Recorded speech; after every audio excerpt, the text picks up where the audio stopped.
ಚಂದ್ರ, ಸೂರ್ಯ ಇವು ಒಂದು ನೇರವಾದಂತಹ ಒಂದು ಸರಳ ರೇಖೆಯಲ್ಲಿ ಬಂದಾಗ ಮಾತ್ರ ನಮಗೆ ಗ್ರಹಣ ಉಂಟಾಗುತ್ತೆ ಅಂತ ಹೇಳ್ತೀವಿ. ಹಾಗಾದ್ರೆ ಹೆಂಗೆ ಉಂಟಾಗುತ್ತೆ ಅನ್ನೋದನ್ನ ಇಲ್ಲಿ ನೋಡು.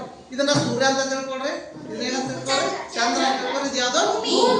ಹಾಗಾದ್ರೆ ಭೂಮಿ ಮತ್ತು ಸೂರ್ಯನ ನಡುವೆ ಬಂದಾಗ ನೋಡ್ರಿ, ಭೂಮಿ ಮತ್ತು ಸೂರ್ಯನ ನಡುವೆ ಚಂದ್ರ ಬಂದಾಗ ನಮಗೆ ಏನಾಗತ್ತಪ್ಪ ಅಂತಂದ್ರೆ ಕೆಲವೊಂದಿಷ್ಟು ಸಂದರ್ಭದಲ್ಲಿ ಈಗ ನೋಡ್ರಿ ಇಲ್ಲಿ ಭಾರತ ಅಂತ ಐತೆ, ಮುಂದೆ ಬಾಯಿ ಕಾಣಿಸುತ್ತೆ ಇಲ್ಲಿ ನೋಡ್ರಿ ಭಾರತ ಅಂತ ಐತೆ, ಹೌದಾ?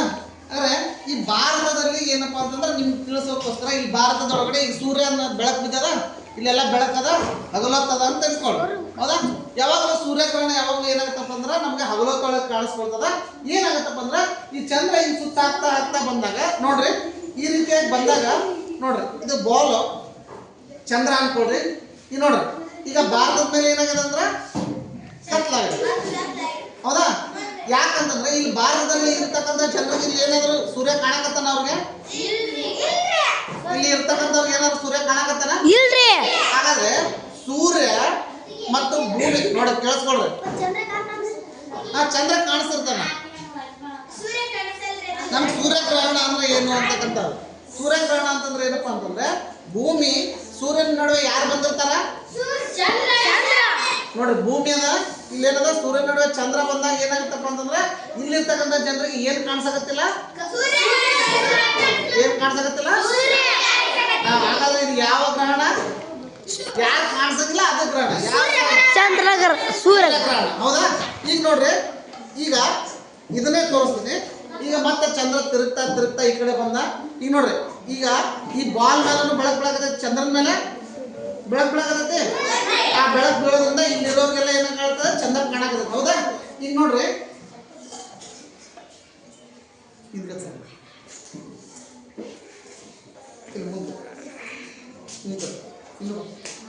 ನೋಡ್ರಿ ಹಾಗಾದ್ರೆ ನೋಡ್ರಿ ಈಗ ಚಂದ್ರ ಇಲ್ಲಿದ್ರೆ ನಮ್ಗೆ ಕಾಣಿಸ್ತಾನ? ಸೂರ್ಯನ ಬೆಳಕು ಒಂದ್ ಮೇಲೆ ಬೆಳಕತ್ತೈತಿ, ಹೌದಾ? ಸೂರ್ಯನ ಬೆಳಕು ಇಲ್ಲಿನೂ ಕಾಣಕತ್ತೈತಿ, ಹೌದಾ? ಸೂರ್ಯನ ಬೆಳಕು ಇಲ್ಲಿನೂ ಕಾಣಕತ್ತೈತಿ, ಹೌದಾ? ಈಗ ನೋಡ್ರಿ ಅರ್ಧಂಬರ್ಧ ಕಾಣಕತ್ತೈತಿ ಸೂರ್ಯನ ಬೆಳಕು, ಹೌದಾ? ಸೂರ್ಯಗ್ರಹಣ ಅರ್ಧ. ಈಗ ಏನಾದ್ರು ಈಗ ಸೂರ್ಯನ ಬೆಳಕ ಚಂದ್ರನ ಮೇಲೆ ಬಿದ್ದದ.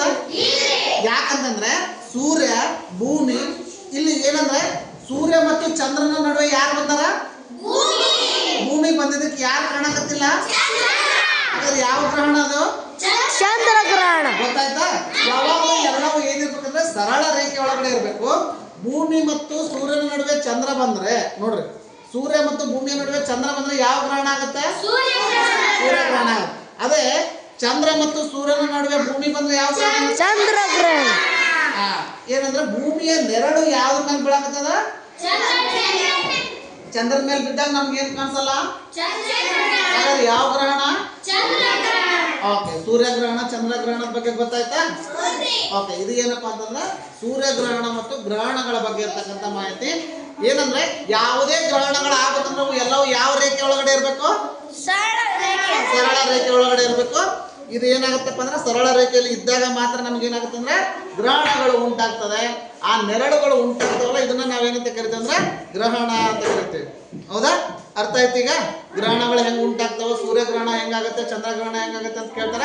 ಆಮೇಲೆ ನಿಮ್ ಮೊರಾರ್ಜಿ ಕ್ವಶನ್ ಪೇಪರ್ ಒಳಗಡೆ ಕೇಳ್ತಾರ, ಸೂರ್ಯ ಮತ್ತು ಭೂಮಿಯ ನಡುವೆ ಚಂದ್ರ ಬಂದಾಗ ಯಾವ ಗ್ರಹಣ ಉಂಟಾಗುತ್ತದೆ ಅಂತ ಕೇಳ್ತಾರ. ಯಾವ ಗ್ರಹಣ ಉಂಟಾಗುತ್ತೆ? ಆಮೇಲೆ ಇನ್ನೊಂದು ಕೇಳ್ತಾರ, ಭೂಮಿ ಮತ್ತು ಸೂರ್ಯ ಮತ್ತು ಚಂದ್ರನ ನಡುವೆ ಭೂಮಿ ಬಂದಾಗ ಯಾವ ಗ್ರಹಣ ಉಂಟಾಗುತ್ತೆ? ನೆನಪು ಮಾಡ್ಕೋಬೇಕು. ಈಗ ಇವತ್ತು ಹಿಂದಿನ ಎಲ್ಲರೂ ಜೋರಾಗಿ ಹೇಳ್ತಾರೆ, ನಾಳೆ ಮೊರಾರ್ಜಿ ಪೇಪರ್ ಬರೀ ಹೊತ್ನಾಗ